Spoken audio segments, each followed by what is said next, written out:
بسم اللہ الرحمن الرحیم۔ دوستو،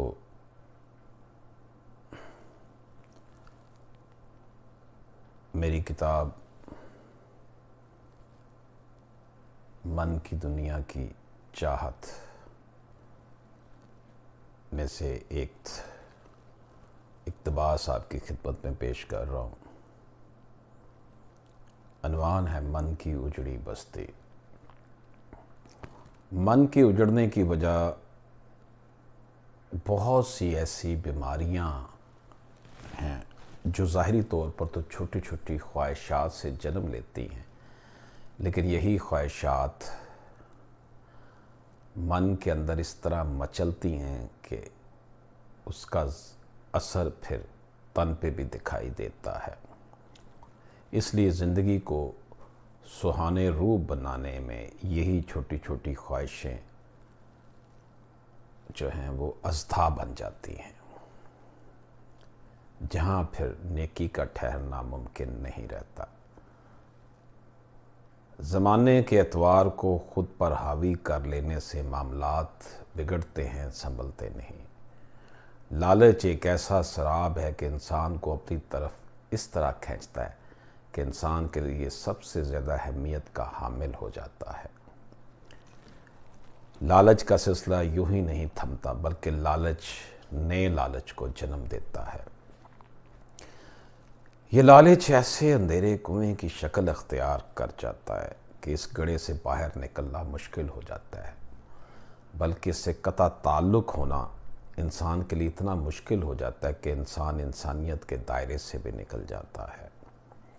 یہی لالچ پھر المیوں کو جنم دیتا ہے، ایک کے بعد ایک المیاں۔ زندگی کا مقصد صرف ہوس بن کر رہ جاتا ہے۔ یہی ہوس چھوٹی بیماری کی طرح دیگر ہم اثروں کو بھی اپنے جو ہے وہ دامن میں لے لیتی ہے، اپنا شکار بنا لیتی ہے۔ بالکل اس طرح جیسے راہزن راہبر بن جائے۔ انسان ہونے کے مقام سے لالچ انسان کو گرا دیتا ہے، درندگی کا حامل بنا دیتا ہے، محبت خلوص کے راستے کو ویران کر دیتا ہے۔ وفا نام کی کوئی شے بھی لالچ کے قریب نہیں پھٹکتی۔ انسانی وقار کو نہ صرف شدید دھچکا لگتا ہے بلکہ ہمیشہ کے لیے زمین بوس ہو جاتا ہے۔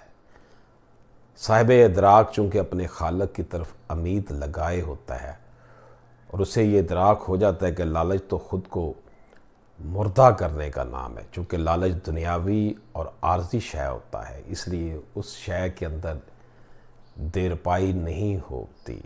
جب محرک یہ ہو کہ گورے نایاب کو پانا ہے تو پھر اس کی تلاش کے لیے صاحب نظر ہی تحریک پیدا کرتا ہے، اور صاحب نظر کی تمام تحریک کا ماخذ عمل کی طرف سفر کرتا ہے۔ دعویٰ عشق اور بعد ازاں عشق کی لاج رکھنا ہی عشق ہے۔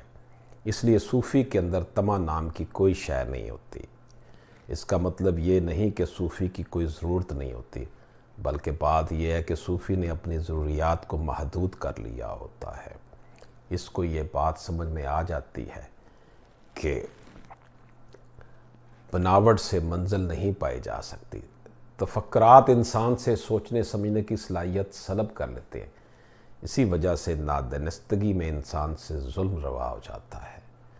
انسان کا مقصد ہرگز نہیں ہوتا کہ وہ کسی کو گزن پہنچائے، لیکن کیونکہ کہ تفکرات نے اس کی سوچ کو جامد کیا ہوتا ہے، اس لیے اس سے ہر وہ عمل ہو جاتا ہے جو اس کی جو ہے جبلت کے خلاف ہوتا ہے۔ ان تفکرات کی وجہ سے خالق کو فراموش کر کے انسان دنیاوی خدا بنا لیتا ہے۔ صرف ایک خدا کو سجدہ نہ کرنے کی وجہ سے اسے بہت سو کو سجدہ کرنا پڑتا ہے۔ اگر ایک خالق کے حوالے سارے دکھ درد کر دیے جائیں تو بس پھر خالق جانے اور خالق کا کام۔ خواہ مخواہ چند اونس کے حامل دماغ پر اتنا بوجھ ڈال دیا جاتا ہے کہ انسان کا سانس تک رکنے کو آتا ہے۔ حتیٰ کہ چند روزہ زندگی کی معمولی اور جلد ختم ہونے والی خواہشوں کی بجائے انسان صرف اپنے خالق کو ہی کارساز مانے اور سارے دکھ اپنی جھولی سے نکال کر خالق کے حوالے کر دے تو وہ دماغ جو چند مسائل کی وجہ سے پھٹا جا رہا ہوتا ہے، وہ دماغ اور دل پوری کائنات کو اپنے اندر سمو لیتا ہے۔ بس ایک کام کرنا ہے کہ خالق سے رشتہ کمزور نہ ہو پائے۔ خالق تو مخلوق کے انتظار میں ہوتا ہے کہ مخلوق کب مجھے پکارتا۔ خالق امید کا نام ہے۔ اللہ تعالیٰ محبت سے بھرپور ہستی ہے۔ اللہ تعالیٰ سے جب ہم امید باندھ لیتے ہیں تو پھر ہم خود کو اپنے دکھوں اور غموں سمیت اپنے رب کی بارگاہ میں اپنے رب کے حوالے کر دیتے ہیں۔ مسافر کبھی پلیٹ فارم پہ مستقل قیام کا خواہاں نہیں ہوتا، نہ ہی وہ پلیٹ فارم پر خود کو محفوظ سمجھتا ہے۔ اسے اگر کوئی کہے بھی کہ اس جگہ رک جاؤ تو تب بھی وہ کسی کی نہیں مانتا، بلکہ الٹا ایسا کہنے والے کو پاگل گردانتا ہے کہ یہ جگہ ایسی نہیں ہے کہ یہاں مستقل کام کیا جائے۔ یہ دنیا بھی تو ریلوے پلیٹ فارم سے کی طرح عارضی ہے۔ اس کے لیے خود کو دوسروں کو تکلیف میں ڈالنا ایسے ہی ہے کہ آپ بیل مجھے مار۔ فراق و وصال کا ساتھ ہونا بھی دل میں خوف رکھتا ہے کہ شاید اب کہ یہ وصال کی آخری گھڑیاں تو نہیں ہیں۔ ہجر کی مسافتیں جب اپنا دامن پھیلا دیتی ہیں تو تب وصال کی دعا کے ساتھ ساتھ ہجر کا دکھ سایہ بن کر ساتھ ساتھ رہتا ہے۔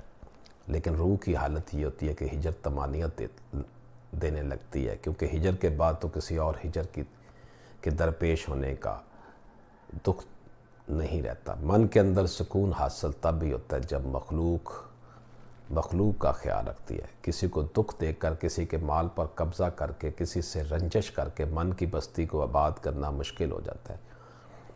جب خود کی وجہ سے اوروں کو اجاڑنے کا عمل ہو رہا ہوتا ہے تو رد عمل بھی اجڑنے کا ہی ہوتا ہے۔ تخریب سے مزید تخریب پیدا ہوتی ہے۔ من کی اجڑی بستی شیطان کا گھر ہوتی ہے۔ شیطان کے مسکن میں خالق بھلا کیسے رہ سکتا ہے؟ دوستو، یہ اس ناچیز کی ایک تحریر من کی اجڑی بستی کے نام سے تھی جو میں نے آپ کی خدمت پہ پیش کی۔ اجازت دیجیے، اللہ حافظ۔